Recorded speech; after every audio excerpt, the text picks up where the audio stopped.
surveillance camera and was later found guilty of second-degree hit in 2011. During the investigation and trial, Big Mota cooperated with authorities, providing details of what occurred. By his own account, he simply told the truth. Big Mota snitched? Nah. If Mota snitched all that gang stuff, that's out the window, bro.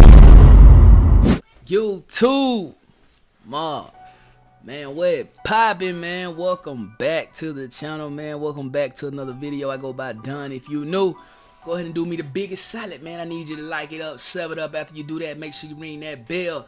After you ring that bell, make sure you hit all. I don't want y'all to miss these video, folks. I'm coming with the bangers, you did. Now, gang, we back on the second reaction channel, man. We back with another documentary, bro.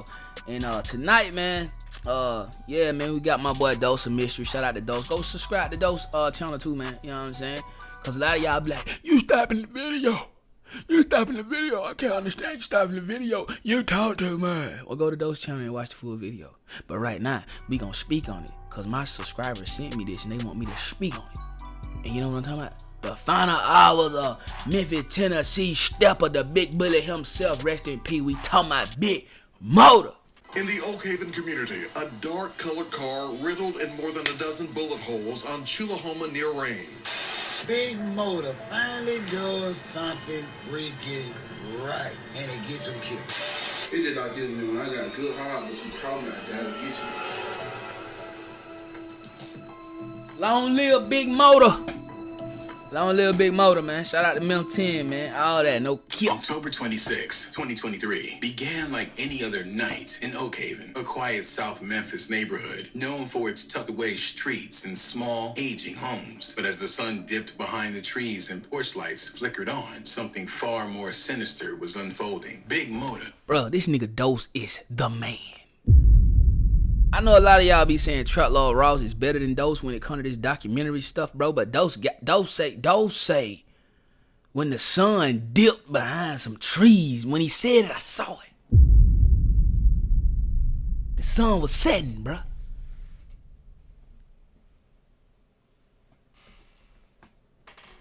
Born Jaron Rutherford was riding through the neighborhood just before 9 p.m. He was in a dark-colored vehicle with another man, Travolta Cartel Jones Jr., better known to his friends as TJ. The two were close. Both were known faces on the South Memphis streets, both affiliated with the same crew. There was nothing out of the ordinary about the drive, no signs of panic, no evidence that either of them knew what was coming. But someone had been watching, waiting, planning. As their car cruised along Shelby Drive, it was ambushed.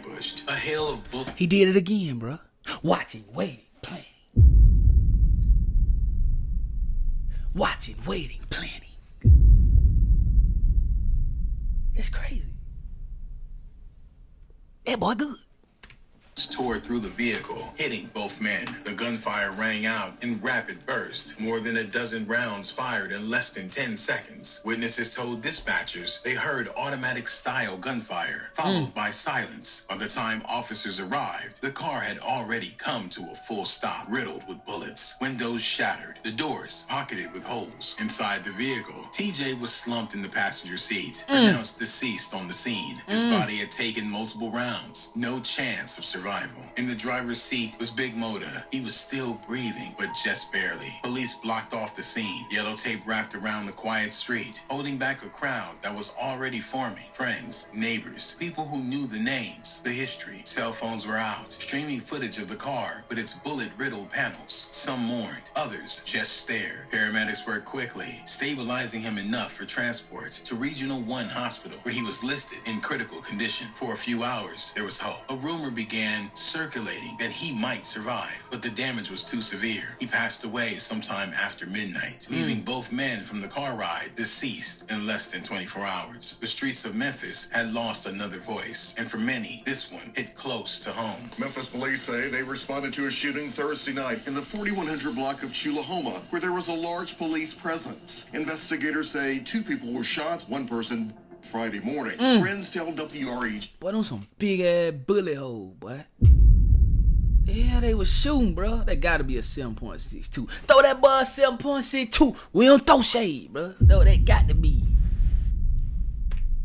Big Mota was taken to Regional 1 Hospital with critical injuries. Big Mota's farewell service came quietly, without fanfare from major news outlets. But in Memphis, word spread fast. The service was held in mid-November, just weeks after his passing. Photos posted to social media showed a gleaming casket with vinyl images of Big Mota on the top and sides. An early Instagram update from the page. At Memphis Street News 901 announced Memphis rapper Big Mota shot and hit in Memphis last night while riding in a car. Traditional media captured the neighborhood shot. One man who lived near the scene told reporters he was a good guy, a cool dude. People who live nearby, familiar with his music but didn't want to be identified, are surprised to hear about the shooting. Bro, if he was such a good damn guy, why you didn't want nobody to see you saying he's such a good damn guy? Man, we all know Big Mota was in them streets, bro. Big Mota was in them Memphis 10 streets, bro. You feel me? Like, that's crazy, bro. He was such a good guy, but he didn't want to be identified saying that he was such a good guy. Man, that shit crazy as hell. Like that, I ain't never heard that so crazy. The hell?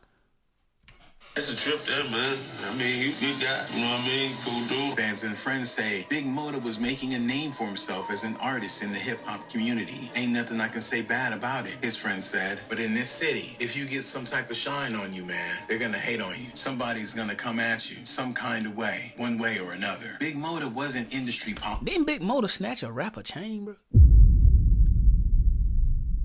I mean, I ain't saying he should have lost his life, but goddamn, bro, they acting like Big Mota. Like, who this dude here, his partner, he acting like Big Mota was a damn preacher. He act like Big Mota was out here spreading the gospel, bro. Nah, bro, whatever. We gonna talk about it. He didn't chase radio singles or major record label cosigns. What he had was a reputation forged through loyalty, street pressure, and raw storytelling. He grew up surrounded by poverty, survivalism, and harsh realities of the What? Big Mota ain't in this picture. loyalty, street pressure, and Oh, he say long live Mota, 100 round, ENT big player. Whoever he might, I don't know, man. I'm gonna let him have that. raw storytelling. He grew up surrounded by poverty, survivalism, and harsh realities of the streets. Oh, fights every day, shootout, man. Skipping school, smoking blunts. Yes, man. Ruthless, no aggression, man. Bucking it. Like, thought that shit was cool, but it really wasn't cool. Every day, man. Nigga, man, we used to have guns in middle school. That early exposure shaped him. He fell in with older guys, skipping school and chasing the image of respect before he even knew what it cost. Never bring a knife. Y'all heard what Dose called it. He called it the image of respect. You know what I'm saying?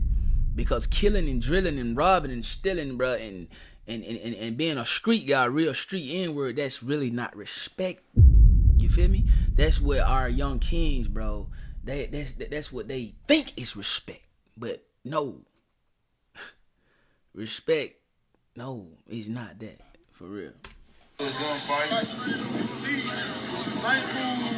Not cool, like skipping school, smoking cigarettes, and just chilling with the older people. That wasn't cool, like, this shit wasn't cool, like, this don't let nobody influence, brainwash you, and manipulate you to some degree. Get it right, bigger than this. His breakout in Memphis rap came with the Mota This, Mota That mixtape, where his name became a brand. He wasn't flashy, but his voice cut through the noise. Heavy bass, mean bars, and stories that resonated with those who lived similar lives. Fans and friends say Big Mota's music was making a name for the artist in the hip-hop community, and they call what happened to him yet another tragic shooting involving a Memphis rapper. Ain't nothing I can say bad about him, you know, but in this city, man, you get some type of shine on you, man, they gonna hate on you, and somebody gonna come at you some kind of way, one way or another. As he got older, Big Mota became known as an enforcer or bully figure by his own admission. In one interview, What did he say? About him, you know, but in this city, man, you get some type of shine on you, man, they gonna hate on you, and somebody gonna come at you some kind of way, one way or another. as he got older, Big Mota became known as an enforcer or bully figure. Bro was a bully and snitch on his homeboy. I knew it wasn't gonna end well for him. figure by hhis own admission. In one interview, he explained that he had a reputation for handling problems for the people he was loyal to. In other words, if someone in his circle had an issue or feud, Big Mota would not hesitate to step in and deal with it physically. Man, you know, it's just my loyalty. You one of my, but you my brother. You going through the struggle. We trying to rise to the top. You got a problem with somebody, it's gonna get dealt with. Just this is how I feel. I love you. I love you. I'm riding with you to the end. I'm just a loyal nigga. This loyalty to street justice won him respect, but it also meant he inherited secondary beefs that weren't originally his. Over time, this could multiply the number of people who might want revenge or see him as an obstacle. His connections to prominent street-oriented rappers like Young Dolph and Waka Flocka Flame, whom he said he knew through street stuff, not music, further entrenched him in a high-stakes underworld. Simply put, Big Mota lived the life he rapped about, and that life was full of dangerous rivalries. Man, I reached out the door. I seen him at the Manor Center. We was talking. He just told me to keep on hard. You gonna make it. And there was no discussion on you gonna get signed by me now. He ain't even come by and say about these years. He was spitting my grind. He loved the way I go hard by myself. I talked to Flocka. We just be on the street shit. Really, I talked to Flocka, Gates, dog. But he really wasn't on the other shit. Sign me type shit.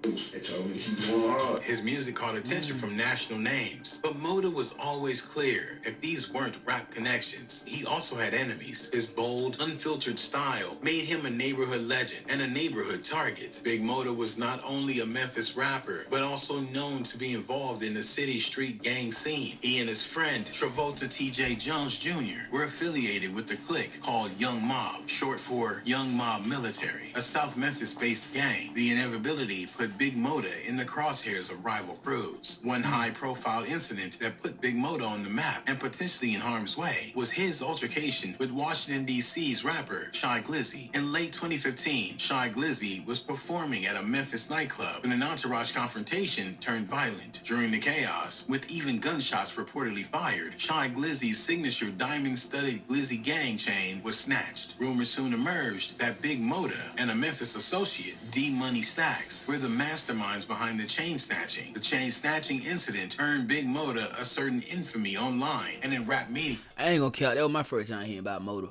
when he snatched the chain. And I kind of started listening to Mota after he snatched that chain too, bro. And I was like, whoa. Like, cause I ain't gonna count. Y'all gotta understand, bro. Where I come from, bro.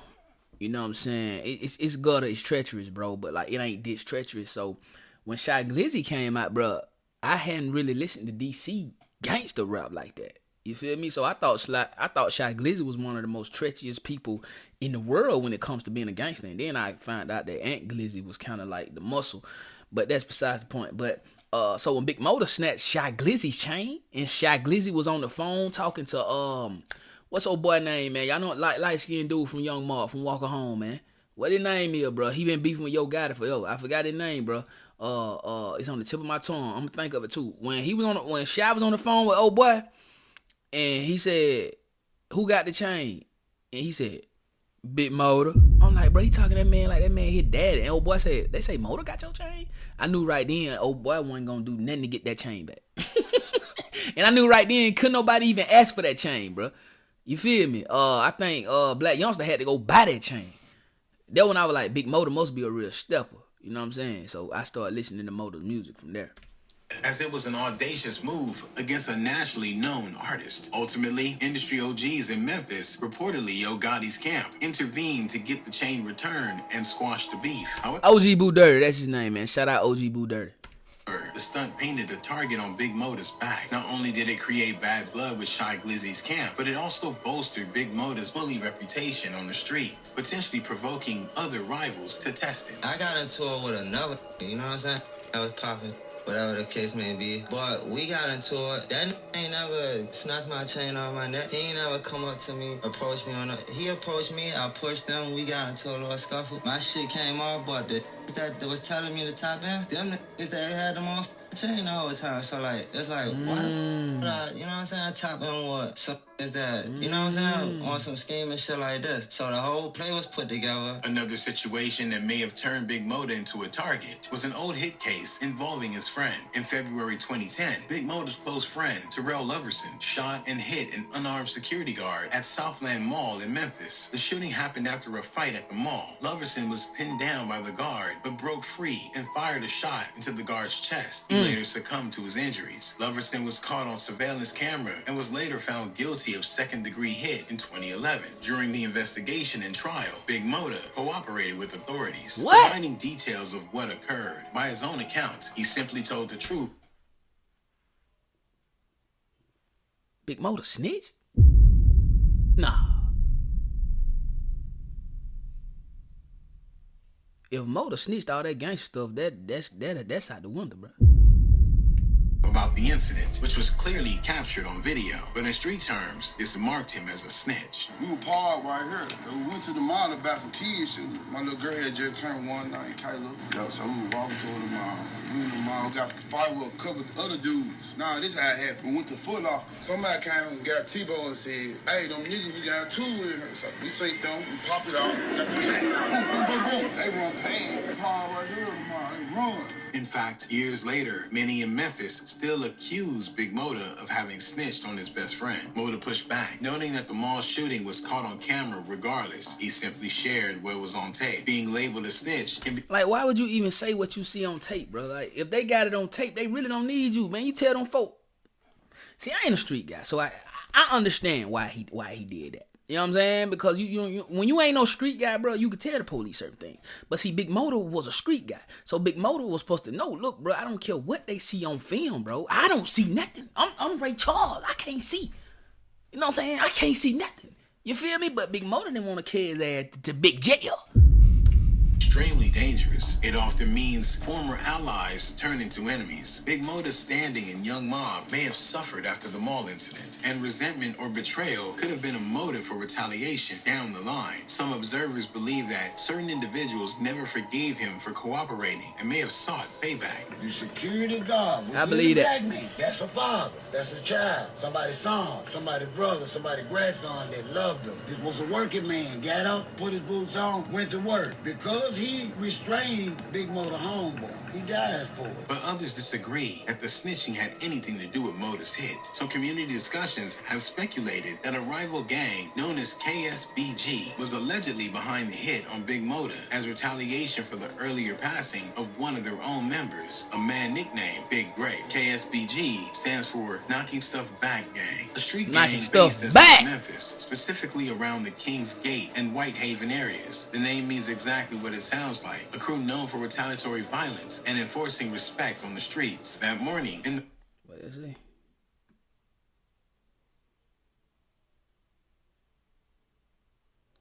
Mota was a bully. People hate bullies. He did so much dirt in these streets, you'll never know. Only his killers know. Whitehaven neighborhood, Drake was shot and hit at a gas station at the corner of Hermitage and Winchester. Surveillance video shows a woman getting out of a black Camaro, walking away, and then a silver Infiniti pulling up. An early morning shooting in Whitehaven, and it's caught on surveillance camera. You see that Camaro at the gas pump? Moments later. Seconds later, gunfire erupted. He was pronounced deceased at the scene. Police hadn't released the suspect or motive, but the footage circulated online within hours. Then came the theory. Some people in Memphis began suggesting that Big Mota had a hand in the Whitehaven shooting, and that the ambush that hit him and TJ that night was retaliation. According to this version, someone connected to the gas station incident tracked Mota down, found out he was riding in Oakhaven, and took matters into their own hands. Police released official few details. There was no public statement about a suspect, no arrest, no persons of interest, just a standard homicide classification and the call for the public to contact police if they've seen anything. From there, the case seemed to go still. Still, there were clues in how the hit played out, the style of the... Found bound, my bad, man. Camera went out. Battery went dead. But we back, though. You know what I'm saying? I don't even remember where I had y'all at, but we gonna rock and roll like that right here, though. Hey, get back into that Big Mota. your turf, suggested planning. Whoever pulled the trigger knew where Mota would be, knew what he was driving, knew when to strike. But Memphis police haven't named any gang affiliations in their public reports, nor have they released surveillance or ballistic info. To date, there have been no arrests, and for many in the city, that's no surprise. Rest in peace, Big Mota. Dang, that's all I had left. Sound like a back door to me, bro. What about y'all, man? Sound like a back door. I don't know, bro, but I know every time I react to things like this, bro, I just, I'm a God-fearing man, bro. I believe that. I believe in Jesus Christ, man. I believe in God, you feel me? But I always say this, bro. You live by the gun, you gonna for sure die by the gun. That's why you gotta watch your energy, bro. And even though I'm pretty sure Big Mota probably did have a good heart for people that he actually cared for, bro. But, you gotta have a good heart for more than people you care for. You feel me? If you want good energy, you feel me? You gotta have a good heart for your family, your friends, your enemies. You know what I'm saying? Sometimes you gotta even pray for your enemies. Folk who talk about you, folk who use you, bro. Folk who you ain't did nothing to and they don't like you for no reason. You gotta have a good heart all around, bro. You know what I'm saying? You can't be like, I love my mama, but I kill your mama. That just ain't how life work, bro. And I believe that Big Mota ran the streets. Big Mota was a bully. Big Mota was, I'm not gonna say he was a jealous-hearted man, but you gotta understand, when you really in the streets for real, and you got other people rapping by the street life that you feel like they didn't do, you know what I'm saying? Come on, then, even the whole Shy Glizzy incident, I heard that was because Shy Glizzy didn't do no song. Big Mota asked him how much for a song. Shy looked at him like, bro, you can't even afford me, even though that's kind of disrespectful. Not even kind of, that's a lot of disrespectful, bro. But see, sometimes you gotta take that kind of energy, bro, and you gotta channel that in something else. You gotta say, you know what, I'm gonna make it, bro.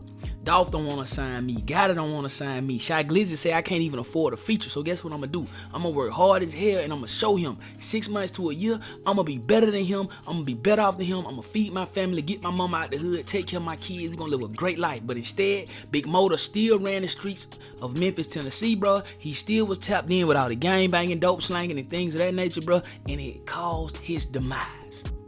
You feel me? And I don't mean to stuff on no toes, and I mean this with all respect. Long live Big Mota, rest in peace, Big Mota. But when you in the streets like that, bro, you know what come with it. When you in the streets like that, you doing dirt, you might as well put a gun up to your head, bro, and pull the trigger, bro. Because you live by the sword, you die by it. Live by the gun, you die by it. Good attract good, bad attract bad, bro. You feel what I'm saying? Man, I'm just preaching. Man, I'm preaching to the choir, man. I'm preaching to the choir, man. Y'all don't want to hear that. Anyway, man. Long live Big Mota. Shout out to Memphis 10, man. Y'all get in them comments. Let me know what y'all think about this video, man. 1900 by the day. 2K, we on the way, man. Road to 10K, man. 100K plaque. It's ours. No cap, man. You feel what I'm saying, man? I go by Don. I love y'all. If y'all rock out with me, tapping on all my other YouTube channels. I got a vlogging channel with my lady. My lady got her own channel. And I got a main reaction channel, King Don Reacts, where I go crazy on the daily, 3, 4, 5 times a day. So check in over there. You feel me? More life or no life. More well, no way. Y'all know how we coming, man. OTM, we getting it straight out the mud, man. And y'all make sure y'all hit me up on that gram if you got one, King Don_7. And be on the lookout, man, because we gonna drop on ImperialMyLadies.us in a minute. We revamping that thing, man. Yeah, that apparel gonna be dumb fire. No cap. I love y'all, man. We gonna catch y'all on the next video, man. Let's get it. Gang. You know we got the streets, nigga. We got the trap too. I say my trap doing numbers, I just bust another jewel, got a player around the corner, hey. I say my trap doing numbers like that 05 summer, got a quarter pound on me, hey.